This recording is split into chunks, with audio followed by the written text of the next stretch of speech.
रामराम सावकार. काय रे, कसं काय नाही केलं? पैसे दिले असते का? पण काय, आज रक्षाबंधन, वरून सणाचा दिवस, आज तुला पैसे देता येणार. काय रे, लागला का पैशाचा मेळ? एका दिवसात कुठून लागेल पैशाचा मेळ? का तुझा तो यार पाटील त्याने नाही दिला तुला पैसा? असं काय बोलताय सावकार? हा, हे बघ, आता 8:30 वाजले. 3 घंट्याच्या आत माझा सगळी पैसा आला पाहिजे. हे काम पडलं बाकी मालक तुमचं मस्त अडकून ठेवलं त्याला. अरे गण्या, अरे आपलं मालक म्हणजे लय हुशार आहे ती. अरे गगन, मला सांगा, त्या भास्कररावकडं 8 एकर वावर होतं. विकलं किती? 6 एकर.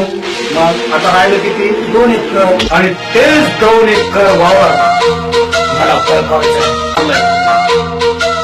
पण अव्वाचे सव्वा व्याज आकारणं हा कोणता न्याय आहे?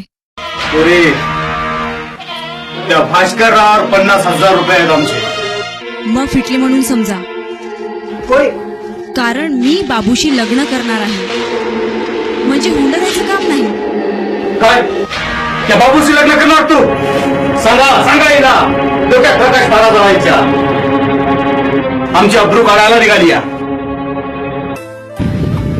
भास्करराव आपल्या होणारे सुनेला नाही नेणार.